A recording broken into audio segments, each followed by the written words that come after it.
네, 오늘 드디어 이제 이나무의 좋은 주식 연구소 첫 정식 영상을 찍게 되었습니다. 네, 안녕하세요. 네, 안녕하세요. 좋은 주식 연구소의 이나무입니다. 네, 훈훈입니다. 교수님 테슬라를 실제 타고 계시는 걸로 알고 있는데 오늘 혹시 테슬라 타고 오셨나요? 오늘은 저는 그냥 제 차 그 독일 내연기관차 네. 대기가스를 많이 배출하는 그 독일 차를 몰고 왔고, 테슬라는 그 제가 이제 홍콩에 살 때 홍콩에는 이미 2015년 제가 살 때 테슬라가 되게 많았습니다. 그래서 제 친구가 그 차를 탔는데 저랑 저희 그 집사람이 와이프가 탈 기회가 있었는데 탔을 때 충격이었어요. 너무 차가 안에 승차감도 좋고 가속력도 뛰어나고 엄청난 그 큰 스크린이 있어서, 그래서 이제 호기심을 갖고 있다가 저희가 이제 2016년에 한국을 들어와서 이제 제가 이제 신촌 연세대학교에서 이제 근무하면서 집에 이제 패밀리카를 한번 생각하면서 저희가 그러면 전기차로 한번 가보자. 그래서 이제 4년 전에 주문을 했고 탄지 한 3년 반쯤 됐는데, 그거는 이제 저는 안 쓰고 이제 주로 집에서 이제 패밀리카로 저희가 쓰고 있습니다. 그 저희가 첫 유튜브를 찍으면서 정말 많은 주제에 대해서 저도 고민했고 교수님도 엄청 고민을 많이 하셨을 거예요. 네. 근데 그럼에도 불구하고 테슬라를 이 첫 영상의 주제로 혹시 꼽으신 이유가 있으실까요? 그러니까 우리 서학개미가 테슬라 지분을 현재 가치로 한 10조 원을 들고 있습니다. 그래서 테슬라가 시가총액이 한 700조 원이 넘는데 한 1.3% 되죠. 그래서 테슬라 제가 주주 명부를 봤는데 대주주인 일론 머스크를 빼고 1, 2, 3, 4, 5 우리나라 투자가를 다 합치면 6위에 해당되는 저희가 그 주주입니다. 물론 이제 여러 주주분이 계시지만 그런 면에 있어서는 되게 의미가 있는 시간이라고 생각하고, 저 개인도 이제 테슬라나 전기차를 사용하고 그 다음에 관심을 가진 지 상당히 오래돼서 되게 그 적합한 소재라고 생각을 해서 오늘 골랐습니다. 그럼 국내 개인 투자자들이 해외 주식 중에 아마 가장 많이 갖고 있는 주식이 아마 테슬라. 네, 압도적이죠. 아마 압도적인. 2위가 애플인데 애플보다도 한 2배를 훨씬 넘는 규모의 그 주식을 우리 사업개미들이 갖고 있는 걸로 알고 있습니다. 네.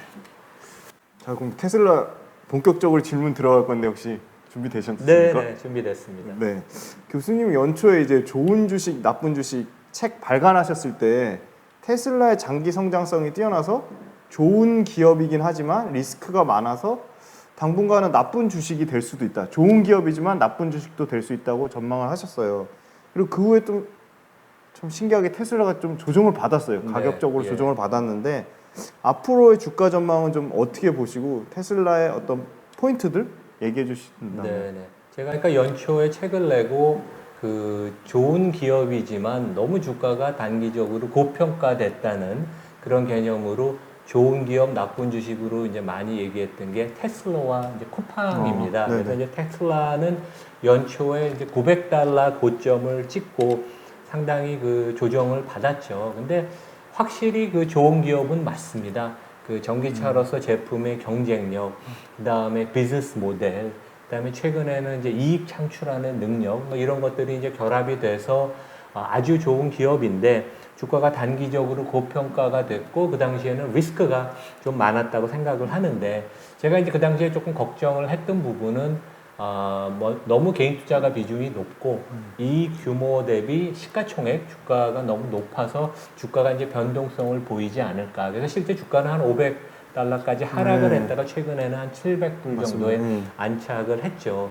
그 다음에 이제 일론 머스크 키맨 리스크를 제가 지적을 했는데, 이제 이분이 그 당시에는 암호화폐 갖고 그렇게 많이 떠들지는 저는 몰랐습니다. 근데 하여간 그분의 천재적인 그러한 기질과 그 다음에 이제 대중적인 성향이 이제 결합이 돼서 주가에 도움은 되지 않았는데, 실제 이제 최근에는 주가가 이제 충분히 조정을 받았고 그 이후로 한 6개월 이상 여러 가지 회사 관련된 좋은 뉴스들이 많이 발표가 돼서 이제는 우리가 테슬라를 장기 보유해도 되는 좋은 기업, 좋은 주식으로 다시 봐야 되지 않나 이제 그런 생각을 하고 있습니다.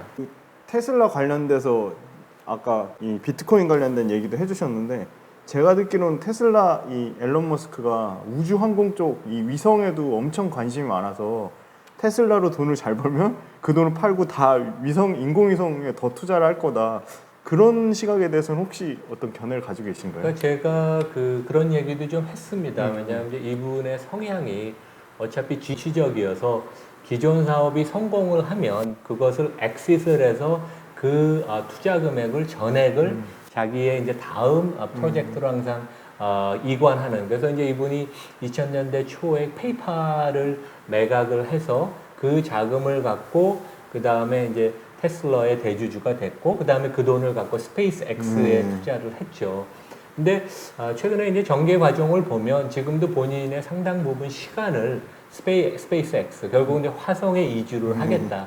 인류의 거는 꿈이다. 꼭 이루어야 된다. 이제 그런 경쟁을 특히 이제 아마존의 제프 베조스랑 경쟁을 하고 있지 않습니까? 그래서 궁극적으로는 그런 목표로 갈 텐데 당장은 아닌 것 같고 근데 최근에 조금 재밌었던 게 2분기 실적을 발표할 때 이제 일론 마스크가 나와서 내가 당분간은 분기 실적 발표에 나타나지 않을 것이다. 중대한 발표가 있지 않는 이상 그래서 사람들이 좀 걱정을 하긴 했는데 작년에 일론 마스크가 내가 몇 년 동안은 CEO를 당분간은 할 것이다 그런 얘기를 해서 뭐 우리가 항상 그런 리스크를 좀 마음에 두고 경계를 해야 되겠지만 당장은 그 CEO 자리에서 내려오는 그럴 가능성은 없는 것 같습니다. 하지만 일론 마스크 한 사람에 너무 많이 의존을 하기 때문에 주주 입장에서는 키맨 리스크는 여전히 있다고 보입니다.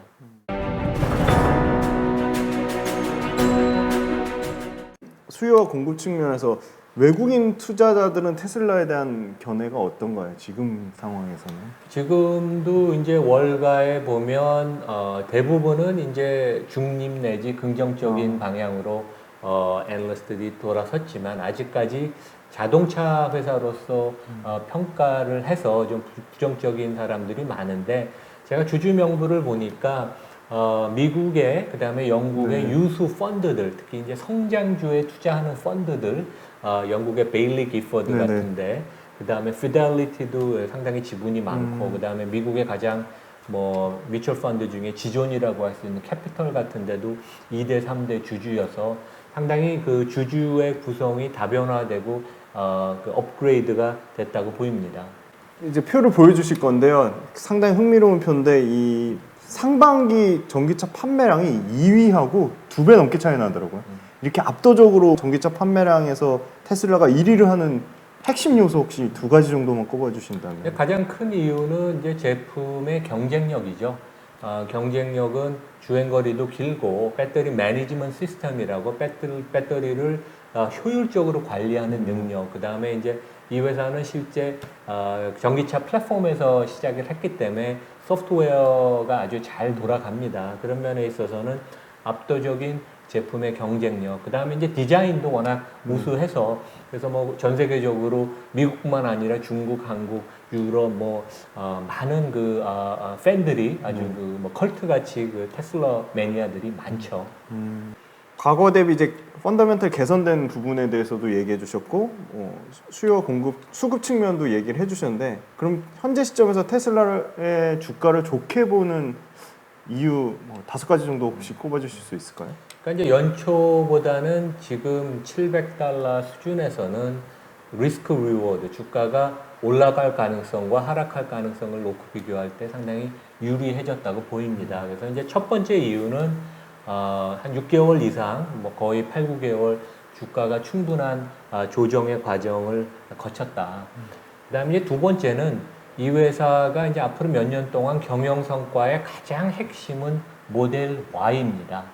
그래서 이제 모델 Y가 제가 실제 5월에 조금 국내에서는 가장 빠른 그 시승을 해볼 기회가 있었는데 아주 그냥 물건이 뛰어났습니다. 그래서 제가 그 당시에 이제 페이스북에 올렸는데 10점 만점에 11점을 줬는데 그 특징이 미니멀리스트 디자인. 그러니까 차를 타보면 앞에 15인치 스크린 외에는 아무것도 없습니다. 그다음에 이제 두 번째는 그 주행 거리가 획기적으로 늘어서 520km를 한번 차지하면 가고, 세 번째는 실내 공간이 상당히 넓습니다. 그래서 이제 트렁크가 저같이 이제 골프 치는 사람들은 얘기하는 게 골프채가 4개가 충분히 들어갈 정도로 넓거든요. 그래서 그 당시 제가 들은 얘기로는 차 값이 6,999만 원.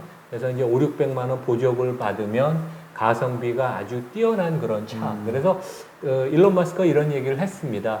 나는 이 모델 Y 차종을 단일 기종으로 세계 베스트셀링 모델을 만들겠다. 뭐 저는 불가능하지 않다고 보이고, 그다음에 이제 세 번째는 최근에 이제 LG 화학 GM 리콜 사태에서 보듯이 이 배터리가 전기차의 가장 핵심 경쟁력인데 테슬라가 이 부분에 있어서는 워낙 앞서가 있습니다. 그래서 이제 그것이 차별화 포인트고, 최근에 이제 그 테슬라의 지명도가 더 올라가면서 실리콘밸리에서 아주 유능한 젊은이들, 소프트웨어 엔지니어, 사이언티스트들을 대거 뽑고, 이러한 것들은 다른 전통기업, 기존의 내연기관 업체나 중국 업체들하고 차별화가 많이 되는 것 같고, 그다음에 마지막으로는 테슬라 고유의 그 전기차 생태계, 이것이 배터리 관리 시스템, 소프트웨어, 인공지능 뭐 이런 것을 다 아우르는 그 압도적인 그 비즈니스 모델 생태계, 이제 이러한 5가지 점이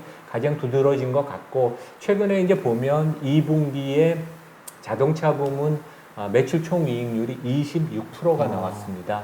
그래서 올해는 한 90만 대 전기차를 팔 것으로 월가는 전망하는데, 대량 생산도 이제는 잘하고, 그 다음에 생산에 문제도 없고, 그 다음에 이익도 제대로 창출하는 그런 면에서 연초만 해도 반신반의하는 투자가들이 많았는데 그런 의구심은 다 사라진 것 같습니다.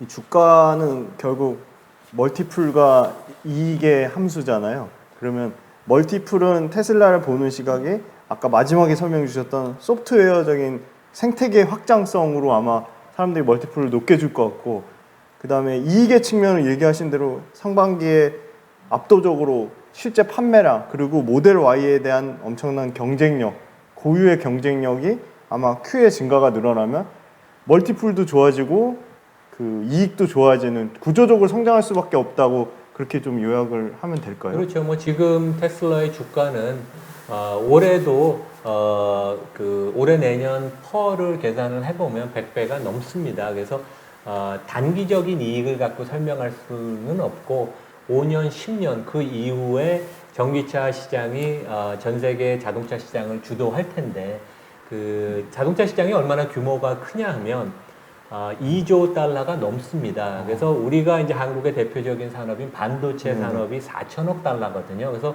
반도체 산업과 스마트폰 산업을 더해봤자 9천억 달러인데 이것에 2를 곱해도 자동차 산업보다 작습니다. 그만큼 자동차 산업이 크고, 이게 전기화, 전동화가 되고, 그 다음에 앞으로 자율주행으로 가면서 부가가치가 생기면 5조 달러가 넘는 산업으로 가거든요. 그런 면에 있어서 최근 금년의 일련의 사건, 테슬라가 보여준 여러 가지 그 실천력, 이러한 그 비즈니스 모델을 보면 10년 후에도 확실히 그 아주 압도적인 그 포지션을 유지할 거라고 이제 점점 많은 사람들이 생각하는 것 같습니다.